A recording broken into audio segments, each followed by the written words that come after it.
going to be cooking up a cottage pie today. Now a cottage pie is similar to a shepherd's pie. The main difference is a shepherd's pie tends to use lamb and a cottage pie uses beef. So we're going to be using lean beef mince for making this cottage pie. Now the first thing I want to do is quickly run you through the ingredients. Now I've got me lean beef mince. I've got 500 grams, so it's half a kilo, just over 1 pound of lean beef mince. Vegetable wise, I've got carrots. Now I'm going to actually peel those and slice them down fairly fine because I want them to sort of soften up. Then I've got a couple of sticks of celery. Chop the end off the celery because it's a bit chewy and a bit stringy, and the rest of it just chop it down nice and fine so again they soften up. Button mushrooms. Now when you buy button mushrooms, just wipe them with a tissue. Don't try peeling them or put them under water. Just sort of rub the dirt off with the sort of tissue and they're ready to use. Frozen peas.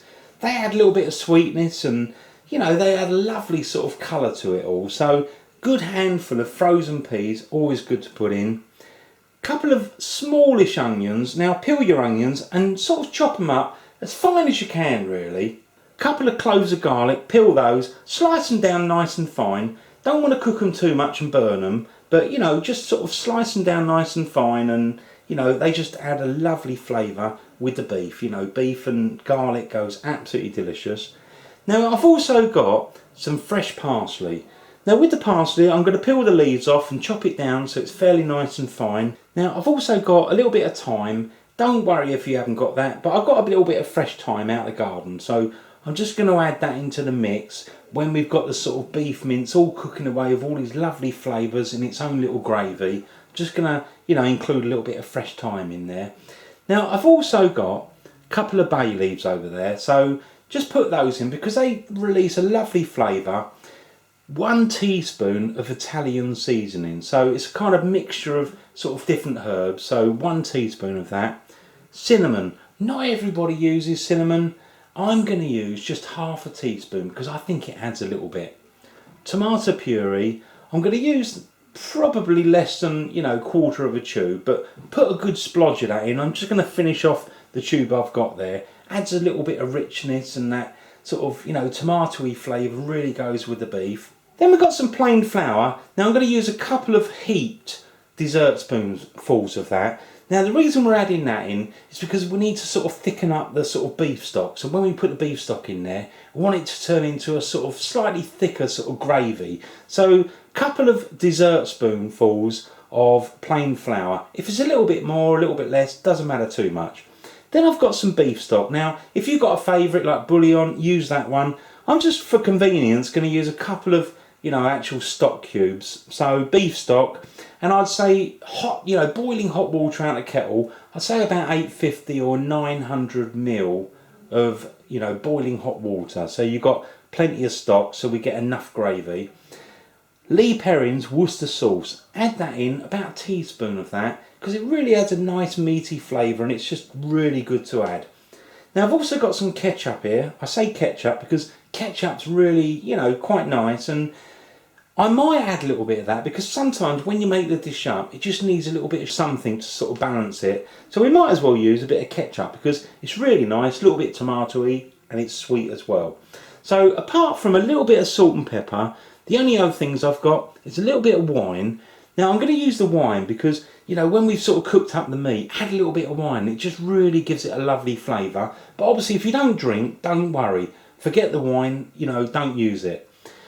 Potatoes. Now we need to make up a sort of mashed potato that's going to go on the mixture. So once we've cooked up the meat and we've got all these lovely vegetables and flavours in the casserole dish, we're then going to put on this beautiful mashed potato, put it in the oven, bake it up, and it's going to be delicious. So what we now need to do is just get everything prepared, all ready to cook, and then we can get on with the cooking and make this beautiful cottage pie. So I've got everything laid out and it's all chopped up, ready to go. It's good to have all your ingredients at hand because then you can really enjoy the cooking, and it just makes it a lot more fun. So let's get on with the cooking. Switch the gas on. Now I'm going to use a bit of oil. You can really use any oil you like. Now I'm going to wait until that gets really nice and hot, and then I've got me lean beef mince. So I'm just opening the packet, get that ready. I'm just going to take it straight out of the packet and put it in there a little bit at a time. You don't want to sort of plonk it in a big lump, because otherwise the temperature in the pan cools down, because what you really want to try and do is build up a little bit of colour on the beef mince. So wait until it's really nice and hot and then put the beef mince in. Right, it's really nice and hot now, so what I'm going to do is grab the beef mince. I'm just going to gently kind of put that in.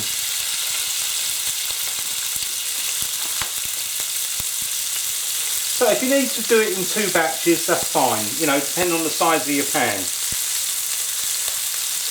So I'll just keep doing that, adding it slowly. Try and build up a little bit of colour, and then we're going to just toss it over, try and get a bit of colour on the other side as well. Now I'm just going to give it a quick turn over. So we're just starting to get a little bit of colour. So just keep cooking it, as I say, nice high temperature, and you know, just try and get a little bit of colour on the beef mince. So keep turning it over. Now it's probably a good time just to add a little bit of salt and pepper seasoning. I'm just going to add a little bit of ground black pepper.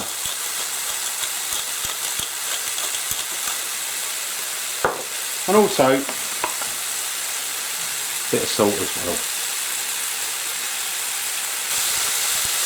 So remember, just give it a turn around, try and build up a bit of colour, and just try and make sure all the pinky bits are gone. This is looking good. So what I'm going to do next is add a little bit of red wine. As I say, if you don't drink or don't want to use that, absolutely fine. So just put a glug of that in. The thing is, it burns off the alcohol, so let it reduce down, and it just leaves a lovely flavour. And then as soon as that's reduced down, we'll add the onions in there. I'm going to put the onions in there. Now also, I've got that tomato puree.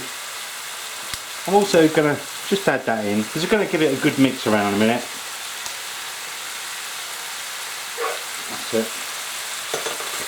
And again, I'm going to put all these carrots, because they can all really just go in together, all this lot. The celery, the mushrooms, and then we can just mix it all up. Don't put the garlic in yet. Remember, just give it a quick stir, because really you're just trying to get the flavours and, you know, get it all nicely coated, and it'll be delicious. So what I'm going to do is make a little place in the middle there, because I'm going to put my garlic in. I have sliced it down fine, but you know, it needs just a bit of breaking up. So leave that there. Now also, it's a good time just to put in the flour. Now that's going to be the sort of thickener that's going to make the stock turn into a gravy. So, you know, if you can, just move it around and try and absorb the oil in the dish. So we'll just sort of spread it around. Keep an eye on it in the middle. It's a good place to do it, because, you know, to make sure the garlic's not getting too burnt.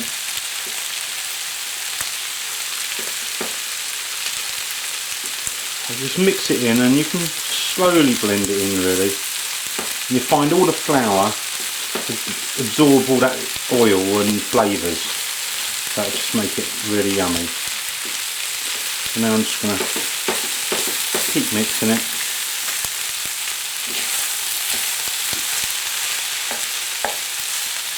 Now I'm also going to put in some herbs. Now I've got this Italian seasoning, so I'm going to use roughly about a teaspoon. I mean, do it to taste really, but put enough in there, give it a good flavour.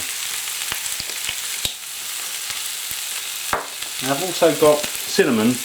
Don't go overboard with the cinnamon, you just want to add a little bit. So I'd say half a teaspoon, or maybe even a little bit less. Then I've got some leaf herrings, Worcester sauce, good splodge of that. I'd say like a good teaspoon of that really, gives it a lovely flavour.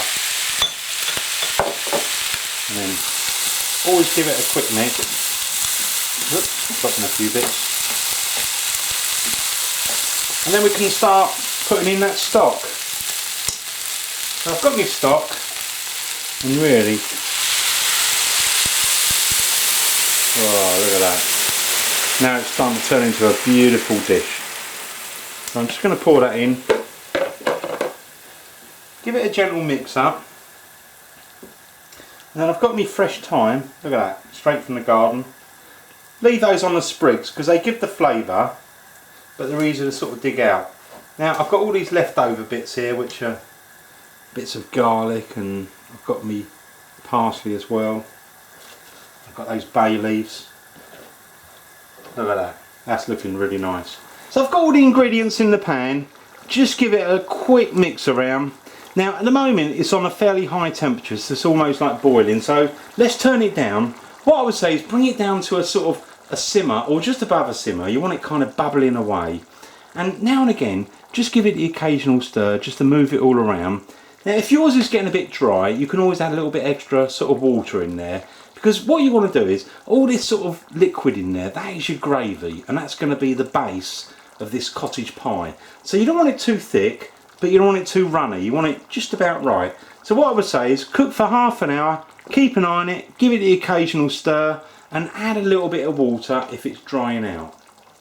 So I've been cooking for about 15 minutes, so don't forget, give it a quick sort of mix up, and you know, if yours is really dry, add a little bit more hot water or a little bit of stock in there. See, it's looking good, got a lovely gravy there, so keep that cooking away and that'll be beautiful. Now because we're halfway through, I'm going to put on my potatoes. So I've got my kettle, I've just boiled up my kettle, just going to pour that in there. So I've got my potatoes and I peeled them and I sort of chopped them in half. And what I'm going to do is I'm just going to bring them up to a boil, put a lid on there, and what I would say is you want to cook those for about 12 to 15 minutes. Really until they're nice and soft that you can kind of stick a knife in and they fall off. Look, that's not coming off. So leave that one cooking away. Once they come up to the boil, 12 to 15 minutes, and then you'll have a beautiful mashed potato. We'll drain all the water off and it'll be lovely. So carry on cooking in total for another 15 minutes with the meaty mixture. Now I've been cooking the meaty mixture for about half an hour. Look at that, starting to thicken up beautifully. Smells absolutely delicious.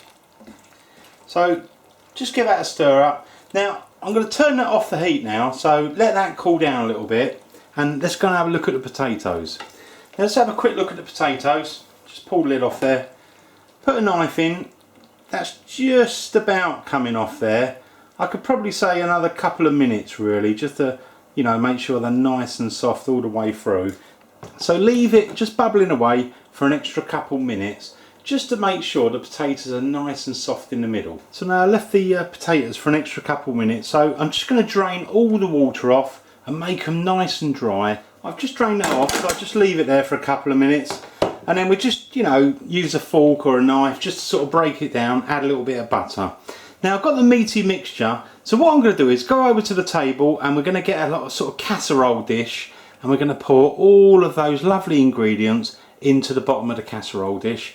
And then once we've got the mashed potato all nice and sort of tasty, we can just put that on top.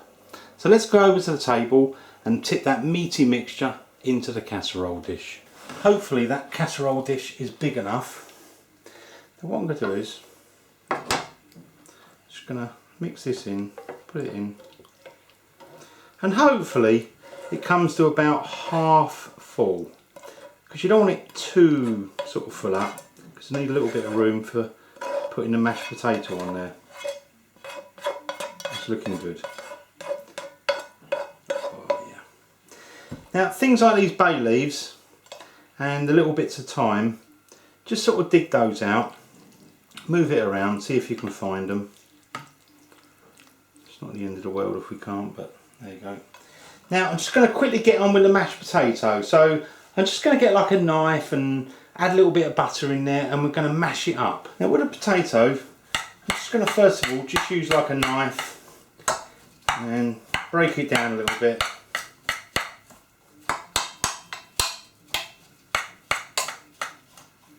and then we can put some butter in there and just make it into mash.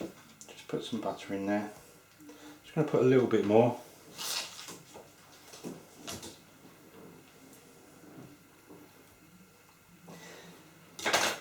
Now I'm going to use this sort of masher. It doesn't matter if it's a little bit rough, it hasn't got to be really smooth mashed potato.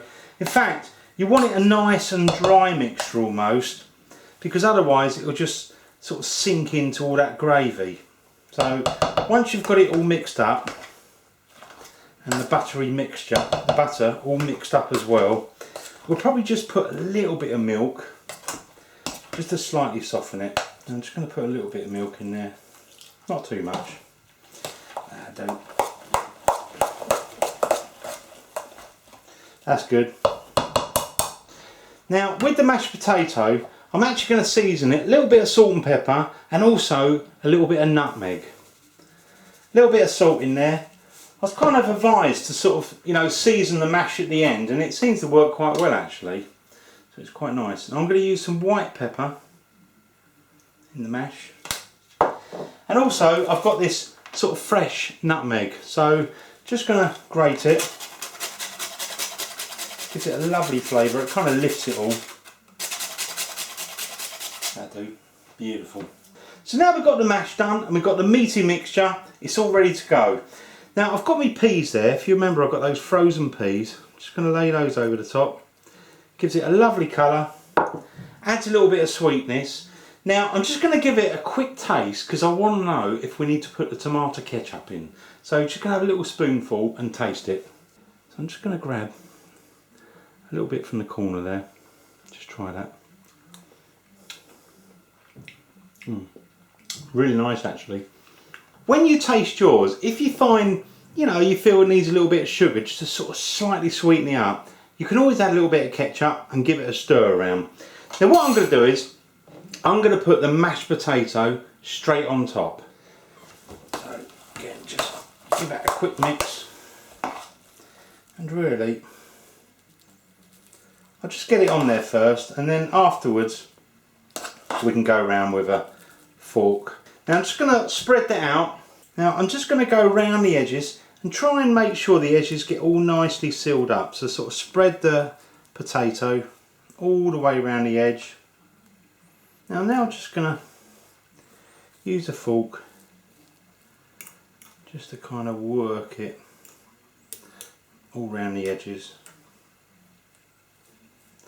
Look at that, that's looking good. And all these little lumps we're creating, they're going to really come out. It's going to be a nice golden brown colour, it's going to be beautiful. So let's put a little bit of cheese on there.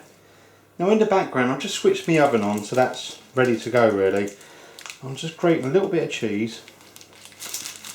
Gives it a lovely flavour on the mash.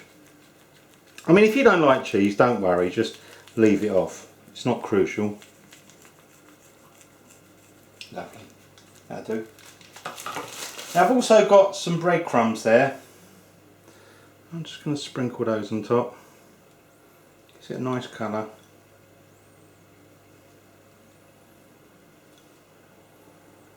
That's good. So there you go, that's all ready to go in the oven. So I'm going to put the cottage pie in the oven. It's a preheated oven and I'm going to put it in at 200 degrees centigrade, 400 Fahrenheit, gas mark 6, and we're going to cook that for a good half an hour.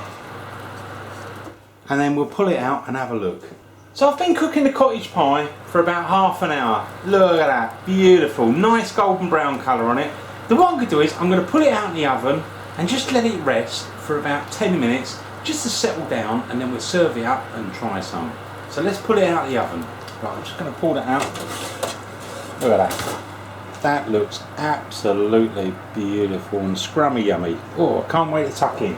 So I've left the cottage pie for about 10 minutes just to settle down. So what I'm going to do now is serve some up and try some. Just get a good scoop of that. Oh yeah. Look, we've got all this lovely juices, and let's just put that in there. Beautiful.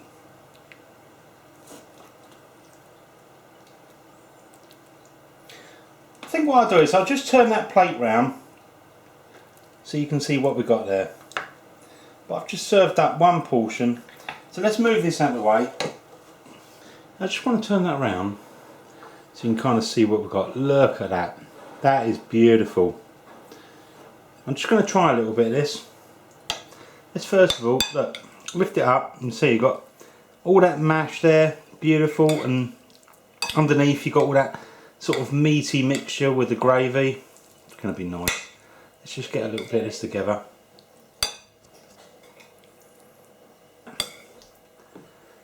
Look at that. Oh yeah, that's really nice. Really nice. Lovely. Get some of that meaty mixture on there. Let me try that. That's good.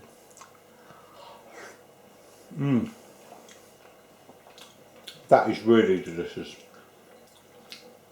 On a cold winter's night, this would be really nice. Great comfort food. You'll enjoy it. Just have one more little bit of that. Look. Got a bit of carrot there. That is such a nice mixture. The mash, the meat, the gravy, the vegetables. You'll enjoy this one. Thanks for watching. As always, the original Naked Chef.